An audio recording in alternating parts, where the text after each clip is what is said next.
ঘড়িতে এখন 1টা বাজে, একেবারে কাঁটায় কাঁটায় রাতের। পৃথিবীর এই অঞ্চলের মানুষ এটাকে বলে রাতের 1টা, আর পশ্চিমে ওরা বলে সকাল 1টা। সূর্য ওঠার আগে ওদের সকাল হয়ে যায়, ব্যাপারটা এরকম। ক্যালেন্ডারে আজকে 18 নভেম্বর, তো সেই অনুযায়ী আজকে আমার জন্মদিন। তো এই জন্মদিন শব্দটা উচ্চারিত হলেও বিশেষ করে নিজের ক্ষেত্রে কেমন বিব্রত লাগে, কেমন অস্বস্তি হয়। তবু নিয়ম অনুযায়ী জন্মদিন। আজকে আমি পা রেখেছি 41-এ। তার মানে 40 বছর আগে আমি এসে পড়েছিলাম মায়ের গর্ভ ছিঁড়ে ফুঁড়ে বেরিয়ে এসেছিলাম এখানে। তো আমি এই যে সবাই সবাই হয়তো ঘুমিয়ে পড়েনি, কেউ কেউ আমার মতো জেগে আছে, কিন্তু এই যে ব্যাকগ্রাউন্ডে একটা কুকুর চেঁচাচ্ছে, সে জেগে আছে, একলা নিঃসঙ্গ। তো এইরকম একটা মুহূর্তে, এই জন্মদিনের মুহূর্তে যদি বলি, পা রাখলাম 41-এ।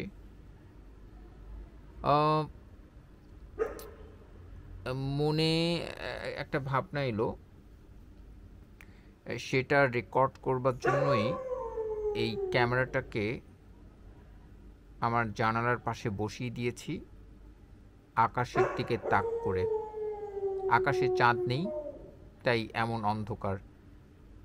ব্যাপারটা ভালোই। এইটাকে আমি বলছি ফিল্ম। এটা কোনো অডিও নয়, এটা কোনো পডকাস্ট নয়। এটা আমি জেনে শুনে ভেবে বুঝে পড়ে জেনে এসেই বলছি এটা ফিল্ম, আমার মতো করে ফিল্ম। তো এই অন্ধকার ছবি, যে ভাবনাটা আমার মনে এসছে সেটা হচ্ছে মৃত্যুর মুহূর্তে মায়ের মুখ কেন মনে পড়ে। আমাকে এখন কেউ প্রশ্ন করতে পারে, সৌরভ কি করে জানো, তুমি তো মরে দেখে আসোনি। হ্যাঁ, আমি এইটুকু জানি, এইটুকু বলে দিতে পারি। দেখুন, আমরা জানি না কবে মরছি, কবে মরতে চলেছি, কি করে মরব, কেমন করে মৃত্যুটা হবে, এমনকি মৃত্যুর সময় কেমন অনুভূতি হতে পারে, ইত্যাদি ইত্যাদি। নানা ব্যাখ্যা রয়েছে, নানা তত্ত্ব রয়েছে। এই সংক্রান্ত প্রচুর বইপত্র আমার নিজের সংগ্রহেও আছে, পড়া হয়, সেটা ভিন্ন প্রসঙ্গ। কিন্তু মৃত্যুর মুহূর্তে কেন আর কাউকে নয়, মাকেই মনে পড়ে, মায়ের মুখটাই কেন চোখে ভেসে ওঠে, এই ভাবনাটা আমি এখন রেকর্ড করছি এই যে জানালার পাশে বসে, কোনো রকম কিছু ছাড়াই, মানে কোনো প্রস্তুতি নেই, কোনো স্ক্রিপ্ট নেই, কিছু নেই। অন্ধকারে যা ভাবনা আসছে সেটাই আমি এখানে বলছি। তো যাদের এই নিয়ে কোনো আগ্রহ নেই, তারা তো এখন সেটা দেখছেন না, মানে শুনছেন না। এটা কিন্তু দেখার, শোনার নয়। ভাবতে পারেন এখানে কি দেখব, একটা কালো পর্দা, একটা কালো কালো কালো, আর কিছু নেই। এটাই দেখার। এর চেয়ে সুন্দর কিছু দেখার হয় না বোধ হয়। একটা ব্ল্যাক হোলের দিকে তাকিয়ে আছেন, একটা কণ্ঠস্বর, মানব কণ্ঠ, মানবাত্মা কথা বলছে। সে প্রশ্ন তুলেছে, মায়ের মুখকে কেন মনে পড়ে মৃত্যুর সময়, আর কাউকে কেন মনে পড়ে না। আমাদের জীবনে এত এত এত এত মানুষজন এসে যায়, আসে যায়, আসে যায়, থাকে, অধিকাংশই থাকে না। মাকে কেন মনে পড়ে? তো আমি ভেবেছিলাম এই ছবিটা, এই ফিল্ম, সেটা আমি যেখানে আমার সাধারণত করা হয় ওই 2-3টা জায়গাতেই আমার করা হয়ে ওঠে, আর কোথাও করা হয় না ধানমন্ডির ভিতরে। আমি ধানমন্ডির বাইরেও কোথাও যাচ্ছি না, ঢাকার বাকি ঢাকাটুকু আমার যাওয়া হয় না। তো একটা জায়গায় যেখানে আমার বেশ কিছু ফিল্ম করা হয়েছে, এই এখান থেকে 20-25 মিনিট হাঁটা পথ মাত্র। শহীদ বুদ্ধিজীবী স্মৃতিসৌধ, তার পিছনে সমাধিস্থান, কবরস্থান, মানুষজন বলে গোরস্থান। তো আমার এই শব্দ, এই যে এই শব্দগুলো পছন্দ নয়, ঠিক আমার রুচির সঙ্গে যায় না, সাংঘর্ষিক। আমি বলি সমাধিস্থান।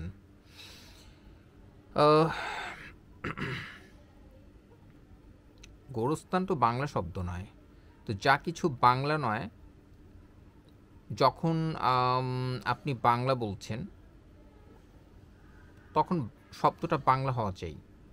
তো বাংলা ভাষা বলছেন, কিন্তু তার মধ্যে গোরস্থান, ওটা আমার শব্দ নয়। যাই হোক, সমাধিস্থানে আমার বেশ কিছু ছবি করা হয়েছে। আমি ভেবেছিলাম যে এই মা সংক্রান্ত এই যে ছবিটা, সেটা আমি সমাধিস্থানে গিয়েই করব, কিন্তু ব্যাপারটা খুব ভয়ানক রকম কঠিন হয়ে যেত আমার জন্য, কারণ ওখানে অসংখ্য অজস্র অজস্র অগণিত মায়েরা শুয়ে আছেন। আমি তো কবরের মাঝখান দিয়ে দিয়ে হাঁটি, সরু পথ ধরে ধরে হেঁটে চলি আর কথা বলি। ক্যামেরার রোল অন হতে থাকে, ক্যামেরা চলতে থাকে, কোনো একটা টপিক বেছে নিয়ে কথা বলতে থাকি, একটা বিষয় বেছে নিয়ে চেষ্টা করছি কোনো একটাও ইংরেজি শব্দ ব্যবহার না করতে। তো টপিক বললাম কেন, বিষয় বেছে নিয়ে কথা বলতে থাকি। এখন দেখা যায় আমার চোখে পড়ে দুই দিকে মায়েরা মায়েরা মায়েরা শুয়ে আছেন। ওই কবরের সমাধি ফলক, নেম প্লেট যেটা, সেখানে ওই মা মা মা লেখা থাকে, মা বড় করে করে। এখন আমার মাকে অদ্যাবধি এখন পর্যন্ত সমাধিস্থানে যেতে হয়নি। এই যে তিনি এখনও আছেন আমার জীবনে, মা আছে আমার জীবনে এখনও, এই 41 বছরের আমার এই পার্থিব জীবনে এখনও যে মাকে পাচ্ছি, এইটা এটা তো অসম্ভব বিরল বিরল ধরনের আশীর্বাদ পুষ্ট হলে তারপরই পাওয়া সম্ভব। আমি জানি না পৃথিবীতে কত শতকরা কতজন মানুষ 40 বছর বয়সে এসেও মাকে পাচ্ছে, এটা আমি ঠিক জানি না। তবে আমার ব্যাপারটা আরও ভিন্ন। হ্যাঁ, 40 বছর বয়স আপনার, 40 পেরিয়েছেন, এখনও মাকে পাচ্ছেন, কিন্তু ওইভাবে পাচ্ছেন না। মানে মায়ের সঙ্গে আপনার বসবাস করা হয় না। মা থাকেন মায়ের জায়গায়, আপনি থাকেন আপনার জায়গায়, বাস্তবতার অংশ হিসেবে। আমার ক্ষেত্রে ব্যাপারটা সেটাও নয়। আমি মায়ের সঙ্গেই আছি, মাও আমার সঙ্গেই আছে। এই 41-এ পড়ে গেলাম, তারপরও এইটা বিরল বটে। শতকরা কতজন, একটা জরিপ নিলে বোঝা যেত, একটা সমীক্ষা নিলে বোঝা যেত। যাই হোক, খুবই কম হবে। এখন তার থেকেও বিরলতর ব্যাপার হচ্ছে, আমার তো মা ছাড়া কিছু নেই বা কেউ নেই। যেহেতু আমার বিয়ে করা হয়ে ওঠেনি, সংসার করা হয়ে ওঠেনি, বউ নেই, তাই বাচ্চা নেই, তাই কেউ নেই। ফলে এবং আমার যারা ভাই বোন, এমনকি ছোটরা পর্যন্ত, তারাও বিয়ে করে সংসার পেতেছে, যে যার সংসারে আছে। তো আমার তো এখন মা ছাড়া আর কোনো উপায় নেই। আমি কেন ফিল্ম বানাচ্ছি এই যে কথা বলছি অন্ধকারকে সাক্ষী রেখে বা অন্ধকারকে একটা এইভাবে অন্ধকারটাকে আমি ধারণ করছি আর আমার কণ্ঠটা চলছে পিছন থেকে। তো আমি কেন ফিল্মটা করছি, এই জন্য করছি যে আমার তো মা হচ্ছে আমার ঠিক অন্ধের যষ্টি। আমার তো নিরুপায়ভাবেই আমি মা অবলম্বী, মাই আমার অবলম্বন, আশ্রয়। এই কারণে আমার জন্য ভীষণ রকম কঠিন হয়ে যাবে মাতৃবিয়োগ, মাকে হারানোর যে অমোঘ ঘটনা। অমোঘ, অনেকদিন পরে বাংলা শব্দটা এলো, মনে এলো, মুখে এলো। অমোঘ, অনিবার্য। এই যে মাকে হারাতে হবে, এই ভাবনাতে আমি 40 বছরই পার করে দিলাম। মানে আমার চেতনা বুদ্ধি হবার পর থেকে আমি মা ধারণাটাকে এক্সপ্লোর করে চলেছি। এক্সপ্লোর মানে এর বাংলাটা কি হতে পারে? এই যে মা ধারণাটাকে আমি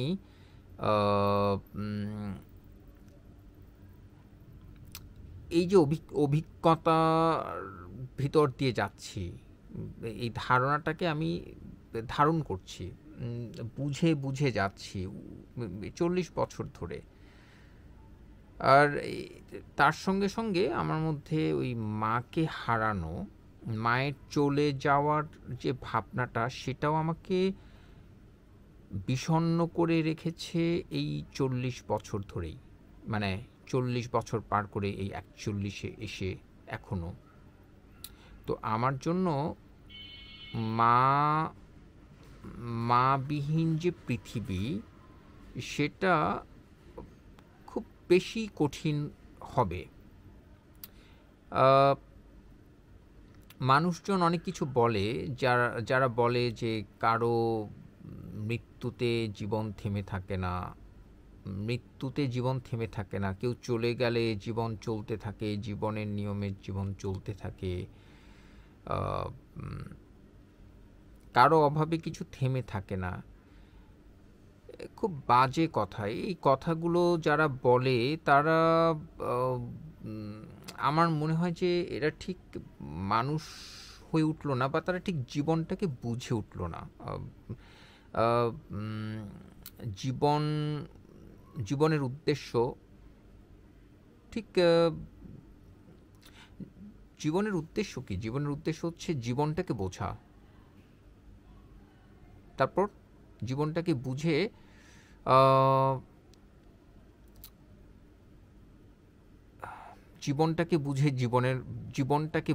জীবনটাকে সেইভাবে যাপন করা। যাই হোক, খুব আমিও একটা খুব অগভীর কথা বলছি। যারা এই জীবনটাকে বোঝে না, জীবন তারাই ওই যে জীবন নাকি থেমে থাকে না। আমি পুরোপুরি ব্যাপারটাকে অস্বীকার করি এবং পুরোপুরি আমি এই কথাটাকে উড়িয়ে দিই। এটা খুব বাজে কথা এবং একেবারেই নির্বোধের কথা। ব্যাপারটা তা নয়। জীবন থেমে যায়, জীবন চলতে থাকে, কিন্তু আবার থেমেও থাকে।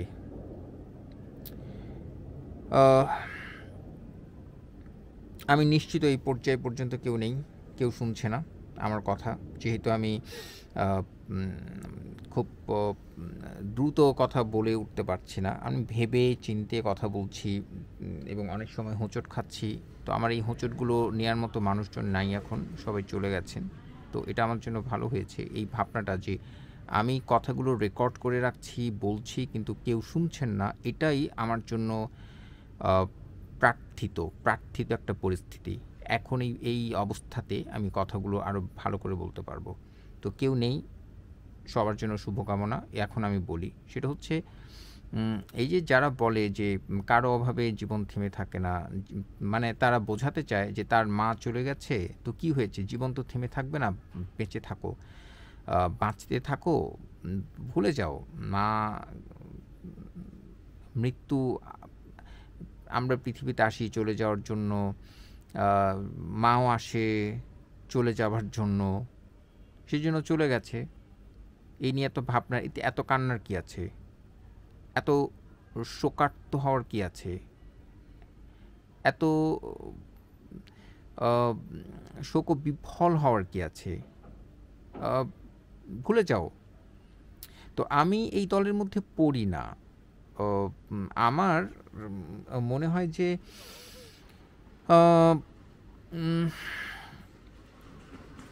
মা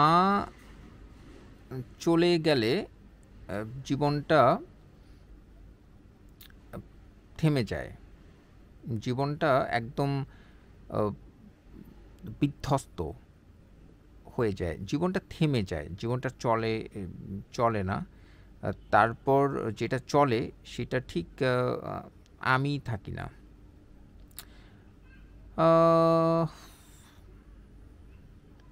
ব্যাপারটা কীরকম,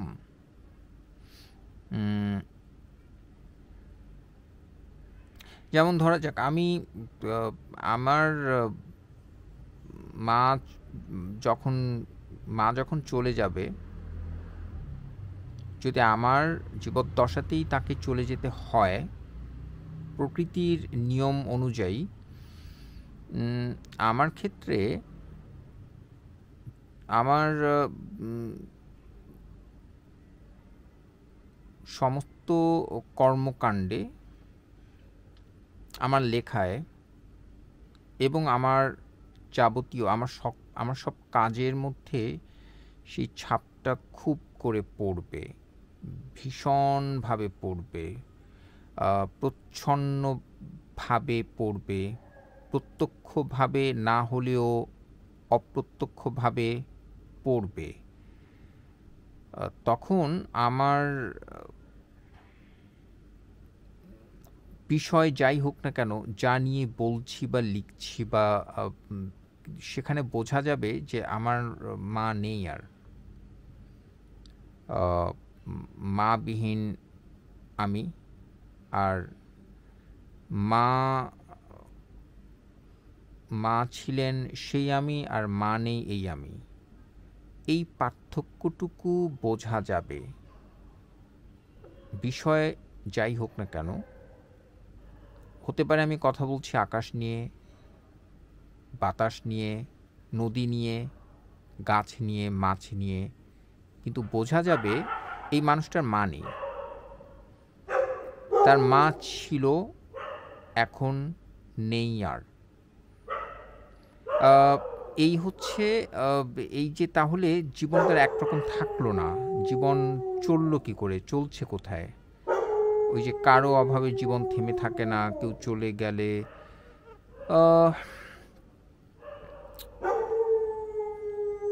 রবীন্দ্রনাথ চলে গেছেন, বাংলা সাহিত্য থেমে নেই, তাই কি? জীবনানন্দ চলে গেছেন, বাংলা সাহিত্য তো থেমে নেই না, বাংলা সাহিত্য থেমে গেছে। এগুলো যারা বোঝে না, মস্তিষ্ক আমি বলবো যে চিন্তা করতে জানে না, তারা এগুলো বলে, মুখে আসে, বলে, শুনে শুনে বলে, অমুক তমুক বলে, এগুলো শুনতে শুনতে বড় হয়, তারপর বলে থেমে নেই।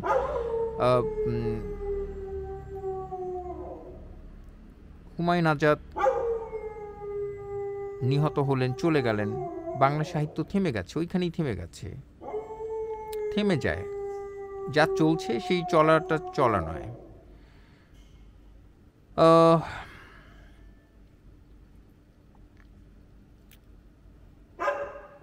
আমার ভিডিওটা, এই ফিল্ম, আবার ওই ফিল্ম যেহেতু আনকাট এবং আনএডিটেড রাখার একটা প্রতিজ্ঞা বা একটা সংকল্প কাজ করে আমার মধ্যে, তো এভাবেই তো এটা চলছে, ক্যামেরা চলছে এবং কথা বলছি, থামছি এবং অনেকটা সময় আমি কথা না বলেও থাকছি বা থাকবো। এই পুরো ব্যাপারটাকে মেনে নিতে হবে। যিনি শুনছেন তাকে মেনে নিতে হবে। মেনে নিতে না পারলে তিনি থাকবেন না, চলে যাবেন, শুনতে হবে না। শুনলে ভালো, না শুনলে আরও ভালো। কিন্তু আমি কথাগুলো, এই ভাবনাগুলো আমি এই যে রেকর্ড করে রাখছি। আমার ওই আবারও মনে করিয়ে দিই, আমার 18ই নভেম্বর আমি চলে এসছে ক্যালেন্ডার অনুযায়ী, এবং সে অনুযায়ী আমি পা রেখেছি 40 পেরিয়ে 41-এ। এই যে মুহূর্তটা, এই মুহূর্তটাকে ধারণ করে রাখছি, এবং ওই মা ভাবনাটাই এসছে, কনসেপ্ট অফ মাদার, মা ধারণাটা। তো এখন আমার কাছে আমার মায়ের বয়স কত? আমি তো না হয় 41, আমার মা তো, আমি সে বয়সটা কখনো গুনতেও যাই না। সেটা গুনতে গেলে বা সে বয়সটা নির্ণয় করতে, নিরূপণ, সে বয়সটা চিন্তা করতে গেলেও আমি ভয় পাই। তো আমাকে যখন জিজ্ঞেস করা হয় তোমার মায়ের বয়স কত, জানতে চাই যখন কেউ, আমি ঠিক আসলে গুনে ওঠার সাহসও পাই না। তবে হ্যাঁ, 70 ছুঁয়ে ফেলেছেন, 70 পেরিয়ে এগিয়ে যাচ্ছেন, এই রকম। তো 70 ছুঁয়ে ফেলা একজন মানুষ, নারী, এবং নানা অসুখ বিসুখে জর্জরিত, আক্ষরিক অর্থেই জর্জরিত, অসুখ বিসুখ, জর্জর, নানা ব্যাধি। আমি ঠিক বলতে চাই না বার্ধক্যজনিত ব্যাধি, বার্ধক্যই যদিও বার্ধক্যে উপনীত হয়েছে, কিন্তু বার্ধক্য বলা যাবে না, কারণ মা খুব অসম্ভব সক্রিয়, সকর্মক, অসম্ভব রকমের কাজ করতে ভালোবাসে, কাজ করে। তাই বার্ধক্য কবলিত এই শব্দবন্ধ ব্যবহার করা যাচ্ছে না, বা এই বিশেষণটা দেয়া যাচ্ছে না মায়ের ক্ষেত্রে, যদিও বার্ধক্যেই গেছে। তো এখন ওই আমি যদি একটা অ্যানালজি, একটা উপমা যেটা সবসময় মনে আসে মাকে নিয়ে ভাবতে গেলে, সেটা হচ্ছে এই যে অন্ধকারটা, এই যে অন্ধকার, এখন যে অন্ধকারটাকে আমি ধারণ করছি, এইখানে একটা মোমবাতি যদি এখন জ্বলে উঠতো, তাহলে ওই আলো, ওইটুকুই তো আলোর উৎস, তখন একটু আলো অন্ধকারের মধ্যে, ওই অনন্ত অন্ধকারের মধ্যে এক ফোঁটা আলো, এক বিন্দু আলো। তো মা হচ্ছে আমার, ওই আমার অন্ধকারের মধ্যে, অন্ধকার বিশ্বব্রহ্মাণ্ডের মধ্যে একটা মোমবাতির মতো। মা হচ্ছে নিজে একটা মোমবাতি। তো মোমবাতিটা খুব বড়, খুব সজীব ছিল, এবং সেটা জ্বলতে শুরু করলো। তার মানে আমার জগৎ আলোকিত, আমার এই অন্ধকারটা দূর হয়ে একটু আলো পাচ্ছি, আলো। তো সেই মোমবাতিটা জ্বলছে, জ্বলছে, জ্বলছে, জ্বলছে, জ্বলতে জ্বলতে জ্বলতে জ্বলতে গলে গলে গলে গলে গলে গলে একেবারে শেষ হতে চলল। তারপর কি দেখা যায়, এখন মোমবাতিটার কোন পর্যায়ে আছে? একদমই সলতেটুকুই আছে, যদি এভাবে বলি। ওই সুতাটুকুই দেখা যাচ্ছে, কালো সুতা জ্বলছে, কিন্তু মোমবাতি নিভছে না। তো এইখানে ভয় কাজ করে যে মোমবাতিটা এই বুঝি নিভে যেতে চললো, কারণ মোমবাতিটা উম প্রত্যক্ষ করছি যে মোম প্রায় ফুরিয়ে গেছে। সলতেটুকু এখনো জ্বলছে। সলতেটাই এখনো আগুনটাকে এক বিন্দু আগুনটাকে ধরে রেখেছে। আর ওই আগুন থেকে আলো আসছে। হুম? তো আমার মা ৭০-এ ৭০ যে জীবন, সেখানে অনেকটাই তো একদম দুমড়ে মুচড়ে গেছে, বেঁকে চুরে গেছে, ভেঙে চুরে গেছে তার শরীরটা। কিন্তু জ্বলছে, আগুনটুকু জ্বলছে। আমি কি উপমাটুকু আমার মনে হয় না এর চেয়ে অব্যর্থ উপমা, এর চেয়ে নির্ভুল উপমা আর কিছু হতে পারে। আমার আমার বোধে, আমি যখন মাকে নিয়ে ভাবছি, আ কেউ যদি এখন এই পর্যায়ে আমার এই কথাগুলো শুনে থাকে, যেটা আমি সে আশা করছি না, কেউ নেই, থাকবার কথা নয়। কারণ আমি অত গুছিয়ে বলতে পারছি না, বা ওই পটপট করে বলে যেতে পারছি না, একটা লিখিত বক্তব্য পাঠ করছি না। আমি স্বগতোক্তি করছি, মনোলগ। এবং আমার তো ফিল্মগুলো মূলত মনোলগ ছাড়ার কিছু নয়, মনোলগই করি আমি। অন্তর্গত আলাপ বা স্বগত কথন। তো এটাও তাই। এখন আমার মায়ের উপমাটাও হচ্ছে এই রকম। মা আ আমার আ এই মোমের মতো জ্বলছে। তার মধ্যে আ কি হয়, হঠাৎ যখন বাতাস বইতে শুরু করে, ঝোড়ো ঝোড়ো বাতাস, ঝড় শুরু হয় বাইরে, একটু বাতাস আসছে। তো বাতাসে ওই যে মোমবাতিটা নিভে যেতে চায় না? মানে মনে হয় যে আগুনটা এখনই এই বুঝি নিভে গেল। এই বুঝি দপ করে নিভে যাবে। ওই এক ফোঁটা আগুন ওই সলতের উপরে নিভে যাওয়া মানে পুরো ঘরটা অন্ধকার হয়ে গেল। মানে আমার জগৎটা অন্ধকার হয়ে গেল। সেরকম তো প্রায় হয়ে এসছে। আমার এই ৪০ বছরের জীবনে প্রায় দেখে এসছি। আর এখন তো আরও বেশি করেই দেখতে হয়।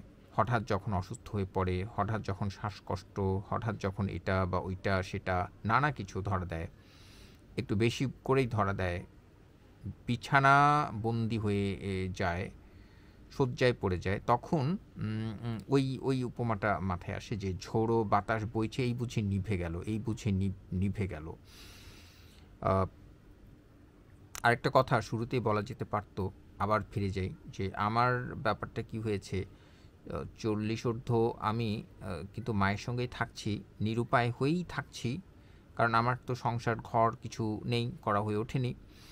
আমার তো মা চলে গেলে আমি কাকে জড়িয়ে ধরে কাঁদবো সেটাও নেই। আমার তো কেউ নেই। আমি সেটা আমার ধরা যাক বাকি ভাই বোনরা, মা চলে গেলে তারা তো তাদের আপনজন কেউ আছে, জড়িয়ে ধরে কাঁদতে পারবে। সে তার জীবনসঙ্গীকে বা জীবন সঙ্গিনীকে, কিংবা তার সন্তানকে, তার কন্যাকে জড়িয়ে ধরে কাঁদতে পারবে। আমি কাকে জড়িয়ে ধরে কাঁদবো? কেউ নেই। আমার জগতে আর কেউ নেই। মাই আছে, আবার মায়ের না থাকা মানে আর কিছু নেই। তাহলে আমার পৃথিবীটা কি করে একই রকম থাকবে? ওই যে লোকগুলো বলে কারোর মৃত্যুতে জীবন থেমে থাকে না। কই, আমার তো থেমে গেল। ওরা কি বোঝায় আমি জানি না এই কথাটা দিয়ে, জীবন থেমে থাকে না। ওরা বোধহয় বোঝায় যে তারপরে তো খাচ্ছি দাচ্ছি, ঘুমাচ্ছি, সব কিছু করছি, তো থেমে রইল কই? মানুষের জীবন বোধ এত স্থূল কেন? এত এত স্থূল, এত অগভীর, এত এত আহ, এত খেলো, এত খেলো। আহ, যাই হোক, এখন মা হচ্ছে একটা ইঞ্জিন আমি বলবো, যে একটা একটা ট্রেনটাকে টেনে নিয়ে যাচ্ছে ওই লোকোমোটিভ, ওই ইঞ্জিনটুকুই, ট্রেনের যে ইঞ্জিন, ওইটাই তো সব কিছু। আমাদের এই পরিবার সংসারে মাও তাই। তখন বোঝা যায় যখন অসুস্থ হয়ে পড়ে। প্রায়শ হঠাৎ করে কোনো রকম পূর্বাভাস ছাড়াই, কোনো রকম ইঙ্গিত ছাড়াই হঠাৎ করে অসুস্থ হয়ে পড়ল, খুব ভালো বোধ করছে না, কাজ আর করতে পারছে না, বিছানাবন্দি হয়ে পড়ল। তো তখন মনে হয়, তখন আবার ইঞ্জিনের কথাটা মনে পড়ে। এবার আবার ইঞ্জিনের দিকে চলে গেলাম মোমবাতি থেকে।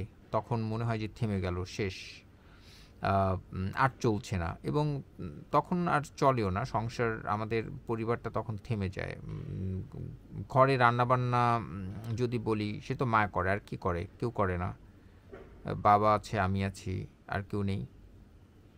তো তখন বেশি করে বোঝা যায় ইঞ্জিনটা থেমে গেলে। একটা লম্বা গাড়ি, রেলগাড়ি যেরকম থেমে থাকে, গন্তব্যের দিকে আর যাওয়া হয়ে ওঠে না, থেমেই থাকবে তো থাকবে, দিনের পর দিন, রাতের পর রাত। ইঞ্জিন যদি না সেরে ওঠে তাহলে ও থেমেই থাকবে, ওকে টেনে নিয়ে যাওয়া আর কারো পক্ষে সম্ভব নয়। ব্যাপারটা ওই রকম। আমি ওই যে যারা বলে জীবন থেমে যায়, আসলে জীবন থেমে থাকে না। যারা বলে যে জীবন থেমে থাকে না, কিছুদিন আগের দৃষ্টান্ত, খুব বেশি দিন তো হচ্ছে না, এখনও অনেকের স্মৃতিতে সেটা সজীব থাকবে যে একজন বিশিষ্ট রবীন্দ্রসঙ্গীত শিল্পী, তার নাম সাদি মোহাম্মদ, বোধহয় মোহাম্মদ নাকি মুহাম্মদ, যাই হোক, সাদি মোহাম্মদ। তিনি এই যে আত্মহত্যা করলেন কেন, মূলত মাকে হারানোর পর একেবারে বিধ্বস্ত হয়ে গেলেন, একদম শেষ হয়ে গেলেন। তার তো মা ছাড়া কিছু নেই। আর এগুলো আমি খুব একটা তেমন জানতাম না, পরে জানতে পারলাম ব্যাপারগুলো। তিনিও আমার মতোই ঘর সংসার কিছু করা হয়নি, রবীন্দ্রসঙ্গীত নিয়ে পড়ে থাকেন বা রবীন্দ্র চর্চা নিয়ে পড়ে থাকেন। তারপর আমার চেয়ে অনেক অনেক বয়স পর্যন্ত তিনি মাকে পেয়েছেন। তো সেটাও একটা ব্যাপার, মানে এত বছর পর্যন্ত মাকে পেলেন, সেই মা যখন হঠাৎ করে চলে গেলেন, আর তিনি ব্যাপারটাকে কোনোভাবে নিতে পারছিলেন না। তার তো কেউ নেই, জড়িয়ে ধরে কান্না করার কেউ নেই। তো he has no shoulders to cry on, কেউ নেই। তো এখন কি হয়েছে, ফলে এরপর তিনি আর এটা নিতে পারছিলেন না, এই শোকটাকে প্রসেস করা, এই শোকটাকে গিলে হজম করে ফেলাটা তার সম্ভব হয়নি। এ ব্যাপারটা আমি বুঝতে পারি, এ ব্যাপারটা কেউ বুঝতে না পারলে আমি পারি। যদিও আত্মহত্যা বা নিজেকে মেরে ফেলা এই জায়গাটাতে আমি তার সঙ্গে একদমই অসম্মত, একদমই সমর্থন করি না। কিন্তু বুঝতে পারি কেন তিনি না করে পারলেন না, সেটা বুঝতে পারি যে তিনি বেঁচে থাকবেন কি নিয়ে, কাকে আঁকড়ে ধরে তিনি বাঁচবেন, এই ব্যাপারটা। কিন্তু তার স্পিরিচুয়াল গ্রোথটা সেইভাবে হয়নি, সেটা বোঝা গেল, সেটা প্রমাণিত হয়ে গেল তার এই ঘটনায়। তার এই নিজের প্রাণনাশের ভিতর দিয়ে, নিজেই নিজেকে মেরে ফেলার ভিতর দিয়ে। এইটা কোনো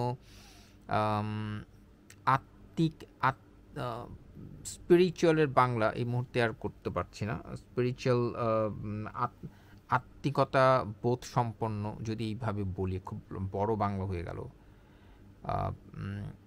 মানুষের পক্ষে এটা করা সম্ভব নয়, আত্মিকতা বোধ সম্পন্ন একটা মানুষের পক্ষে। কারণ আমার জীবনটা থেমে গেছে, আমি জীবনটা, জগৎটা অন্ধকার হয়ে গেল, কিন্তু আমাকে তো আমার কাজ, আমি যে কাজটার জন্য পৃথিবীতে এসছি, যে কাজটা আমাকে দিয়েই হবে আর কাউকে দিয়ে হবে না, ওটা আমারই করতে হবে। সেইটুকু মানবতার জন্য, মানুষের জন্য আমার তো করতে হবে। তো আমি সে কাজটা না করে,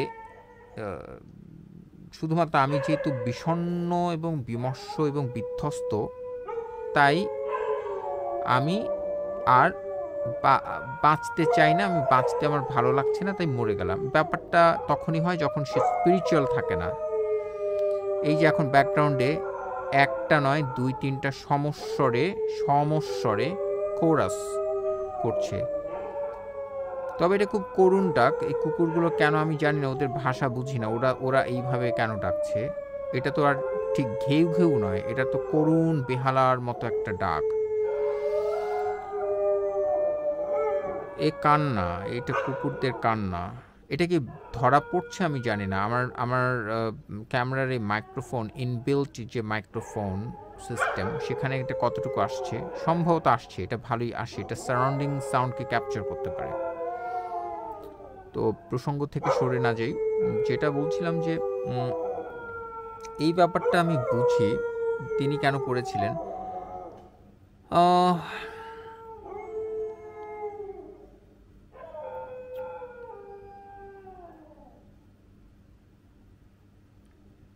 মা আমার কাছে, আমি একটু থেমে আমি ভাবছি। এটা কোনো ভাবার কারণ নেই যে আমার এখানে কোনো কাট হয়েছে। এই ফিল্মটা আনকাট চলছে, ক্যামেরা চলছে। আমি ভাবছিলাম, ভেবে ভেবে ওই কথাগুলো বলছি। আমার একটা শৈশবের বা কৈশোর বলতে গেলে কৈশোরের কথা মনে পড়ছিল মাকে নিয়ে। সেটা হচ্ছে মায়ের শাড়ি, ওইটা দেখতে পেলে আমি শান্তি পেতাম। অর্থাৎ ব্যাপারটা হচ্ছে ওই ছাদে শাড়ি, বারান্দায়, আমরা তখন 4 তলা, আমরা বিল্ডিংয়ে থাকি একদম প্রমত্তা মেঘনা নদীর পাড়ে। প্রমত্তা মেঘনার সঙ্গেই দেয়াল ঘেঁষে আমরা যে আবাসিক যে এলাকাতে ছিলাম, বড় হয়েছে, জন্ম এবং বেড়ে ওঠা আমার এবং আমার ভাই বোনদের বাবার চাকরি সূত্রে। তো ওটা ছিল মেঘনা নদীর পাড়ে একটা সংরক্ষিত আবাসিক এলাকা। দেয়ালের পাশেই প্রথম বিল্ডিংটাতে আমরা ছিলাম, 4 তলা বিল্ডিংয়ের চারে। পুরো মেঘনাটা দেখা যেত। মেঘনার বুকে চড় পড়তো শীতকালে। সেই চড়টা পুরো বুক জুড়ে বিশাল, মাইলের পর মাইল চড়। তো সেই চড়টাতে আর ওই যে রাতে যখন পূর্ণিমার রাত হতো, তখন চিকচিক করছে মেঘনার জল, হ্যাঁ, সেটা দেখা যেত। এবং ওই চটটাকে দেখা যেত। যাই হোক, যেটা হয়েছে যে আমি বিকালে হাঁটতে বেরিয়ে পড়তাম। সবসময় একা, চিরকালই একা। চিরটা কাল, শৈশব থেকেই ভালোবাসি একলা থাকতে, কিংবা মানুষের সঙ্গ ভালো লাগে না, এরকম একটা ব্যাপার। মানুষকে বিশ্বাস করা যায় না, বা বিশ্বাস করে ঠকেছি হয়তোবা অনেকবার। তাই আর মানুষকেই ভয়ঙ্কর প্রাণী মনে হয়, মানুষ মনে হয় না। মানুষকে মানুষ মনে হয় না, ভয়ঙ্কর প্রাণী বা কিছু। তো একা হেঁটে ওই নদীর পার হয়ে চরে নেমে, চর ধরে হাঁটতে অনেক দূর যেতাম। সেখানে একটা গাছ ছিল নদীর চরে, ওটা হচ্ছে বটগাছ, বটবৃক্ষ। কয়েকশো বছরের প্রাচীন, কে জানে এখন কি আছে আমি জানি না। আমরা অনেক বছর, সেই আমি বলছি 1990 দশকের কথা বলছি। মানে আমরা চলে এসেছি বাবার চাকরির পর 2003 বা 4-এর দিকে, 2-3 এরকম একটা সময় চলে এসেছি। তার মানে এখন কত বছর হয়ে যাচ্ছে? 22 বছর, আরও বেশি এরকম। তো এখন ওই বটগাছটা কি আছে? খুব সম্ভবত আছে, না থাকলেই অবাক হব। যেহেতু আমি যখন ছিলাম তারও শত বর্ষ আগে থেকে সেটা ছিল, এখন না থাকবার কারণ কি? আছে হয়তো, কিংবা নাই হয়তো। গাছটা থাকলেও অবাক হব, না থাকলেও অবাক হব, একই রকমভাবে অবাক হব। তো এই বটগাছটার কাছে যাওয়ার জন্য গাছটাকে একটা গন্তব্য হিসেবে বানাতাম, যে আমাকে যেতে হবে। হাঁটতে কত দূর যেতাম। তো মায়ের শাড়িটা তো শুকাতে দিয়েছে ছাদে, আমাদের বিল্ডিংয়ের ছাদে, কিংবা ধরা যাক আমাদের বারান্দায়, 4 তলা বারান্দায় মায়ের শাড়ি, এই যে শুকাতে দেয়া, মেলে দেয়া মায়ের শাড়ি, আমি নদীর পাড় ঘেঁষে ঘেঁষে নদীর চরে নেমে হাঁটতে হাঁটতে হাঁটতে হাঁটতে যত দূর যাচ্ছি, আমি পিছন ফিরে ফিরে তাকিয়ে দেখছি শাড়িটা দেখা যাচ্ছে। তো এই শাড়িটা দেখতে পাওয়া মানে মা আছে আমার সঙ্গে, অর্থাৎ আমি একা নই। আমার কিছু একটা হলে টলে মা এসে আমাকে উদ্ধার করে নিয়ে যাবে, এরকম একটা বোধ, যদিও খুবই ইমপ্র্যাকটিক্যাল, অবাস্তব বোধ, কারণ আমি তো অনেক দূরে আছি, কিন্তু মায়ের শাড়িটা তো তখন ছোট হতে হতে হতে হতে একটা গামছার মতো দেখাচ্ছে, এত দূরে চলে এসেছি। কিন্তু বিষয় হচ্ছে, একটা পর্যায়ে যখন আর তাকে গামছার মতো ছোট লাগছে না, একেবারে দৃশ্য থেকে হারিয়ে যেতে চলেছে, তখন আমি ভয় পেতে শুরু করতাম। এবং তখন সন্ধ্যাও নামছে, ফলে অন্ধকার নেমে আসছে, এখন তো আর কিছু দেখা যাবেও না, ওই শাড়ি তো এখন আর দৃশ্যমান থাকবে না। তখন আমাকে ভয় পেয়ে বসতে শুরু করতো। এর আগ পর্যন্ত কিন্তু আমি বেশ সাহসিকতার সঙ্গে অদ্দূর গেছি, অদ্দূর কেউ যেতও না আমি ছাড়া। আমার বয়সী বলছি কেন, কোনো মানুষকে আমি ওখানে যেতে দেখতাম না। ওই বট গাছে কাছে যেতেও মানুষজন ভয় পেত। নদীর চরে ওইভাবে পাগলের মতো কে হাঁটবে আমি ছাড়া? তো সেই ব্যাপারটা, এই যে শাড়ি দেখতে না পাওয়া, অন্ধকার নেমে আসার কারণে কিংবা দূরত্বের কারণে, তখন আমাকে ভয় গ্রাস করতো। সন্ধ্যা নামার সঙ্গে সঙ্গে ভয় আমার উপর ভর করতো।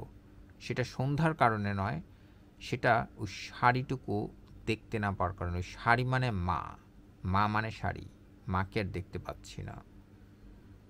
তো সেই আমি আজকে 41-এ পা রেখে এই যে রাতের 1টা বেজে 2টার দিকে গড়াতে যাচ্ছে, সবাই ঘুমাচ্ছে, জেগে আছি, মাকে নিয়ে আমার এই ভাবনাগুলো আমারই তো হবে। মৃত্যুর মুহূর্তে মায়ের মুখ কেন মনে পড়ে, এই প্রশ্ন দিয়েই তো শুরু করেছিলাম। এই প্রশ্নটা তো আমার মনেই জাগবে।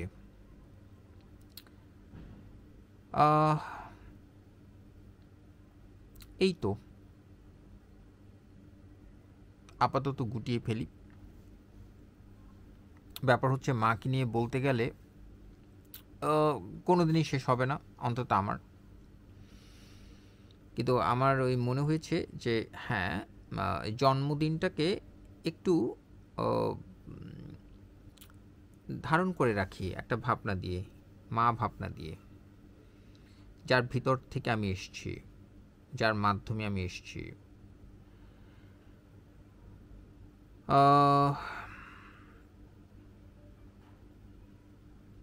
এই পর্যন্তই থাকলো। এই যে কতটা অগোছালো, কতটা এত থমকে থমকে কথা বলা, এত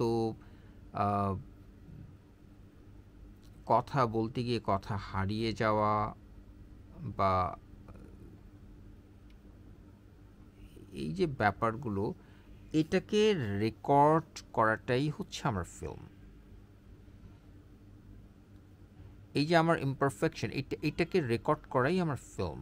আমার এডিট করাটা আমার কাছে আমার ঠিক এটা যায় না, আমার প্রিন্সিপাল বা নীতির সঙ্গেই যায় না। আমার কাছে এই যে টাইম এবং স্পেসটাকে যে ধরলাম, একটা ভাবনাটাকে যে ধরলাম, এই যে মাকে আমি ধারণ করলাম, ক্যামেরার সামনে মা নেই, ক্যামেরার সামনে কি আছে? অন্ধকার, আর কিছু নেই। অন্ধকারটাই তো এখন প্রোট্যাগনিস্ট, অন্ধকারটাই এখন কেন্দ্রীয় চরিত্র আমার ফিল্মের। এই অন্ধকারটাকে সামনে রেখে মা নিয়ে কথা বলছি। মা হচ্ছে সেই মোমবাতি, একেবারে গলে যাওয়া ফুরিয়ে আসা মোমবাতির ওই সলতেটুকু যেখানে এখনো তপতপ করে আগুন জ্বলছে বলেই আলো আছে। নতুবা আমার জগৎ এই অন্ধকারটার মতো। আশা করি বোঝাতে পারলাম, কিংবা একদমই কিছু বোঝাতে পারলাম না কেন ক্যামেরা দিয়ে এভাবে অন্ধকার ধারণ করে মা নিয়ে কথা বলছি আর এটাকে বলছি যে ফিল্ম। যাই হোক, কারো বুঝতে হবে না, আমার নিজের জন্য এটা করে রাখা। এবং আমার এক্সকিউজ মি, আমি আমার চ্যানেলে সেটা দিয়ে রাখবো আজ থেকে অনেক অনেক অনেক অনেক বছর পর। হয়তো আমি শুনবো, হয়তো আমি কখনোই শুনবো না, এটা কেউ একজন শুনবে, তারপর সেও কোনো না কোনোভাবে আমার এই কথাগুলোর সঙ্গে রিলেট করতে পারবে। আমি একটা বাংলা খোঁজার চেষ্টা করছিলাম, রিলেট, এই সঙ্গে একটা যোগ অনুভব করতে পারবে, যোগ স্থাপন করতে পারবে, এবং তারপর সেও তার মাকে খুঁজে পাবে এবং সে দেখবে যে আমার মতোই কেউ একজন ছিল। সে ঠিক আর সবাই যেভাবে বলেছে, সবাই যেভাবে বলে যে মা চলে গেলে বা কেউ চলে গেলে জীবন নাকি থেমে থাকে না, চলতে থাকে, কথাটা একদম ভুল। এই একজন মানুষ, সে ওই কথাটাকে ভুল বলেই শনাক্ত করেছে এবং সত্য হচ্ছে না, থেমে যায়। মা চলে যাওয়ার পর মায়ের সন্তান, সেও চলে যায়। মা একটা অংশ তাকে তার সঙ্গে নিয়ে চলে যায়। আমরা থাকি, কিন্তু ঠিক ওই যেটা বলছিলাম, আমার কাজের মধ্যে সেই প্রভাবটা বেশ ভালোভাবে প্রগাঢ় একটা ছায়া পড়বেই। আর সেই ছায়া যদি না পড়ে তাহলে আমি কেমন সন্তান হলাম। এই হচ্ছে বক্তব্য। এবার আমার শুতে যেতে হবে, ঘুমাতে যেতে হবে। এটা ভাবার কোনো কারণ নেই যে আমি ইনসমনিয়াক বা বিনিদ্র রাতে বিনিদ্র থাকে, ব্যাপারটা সেটাও নয়। ব্যাপারটা, হ্যাঁ, ঘুম নিয়ে আমার একটা স্ট্রাগল, একটা সংগ্রাম আছে। সেই ইতিহাসটাও প্রায় 40 বছরেরই। কিন্তু ওই যে রাত জেগে তারপরে দিনের বেলায় ঘুমানো, এই ব্যাপারটাও আমার একদমই নয়। সুতরাং তার মানে হচ্ছে আমার এখন ক্যামেরা গুটিয়ে ফেলে দিয়ে ঘুমাতে যেতে হবে। ভালোবাসা সবার জন্য।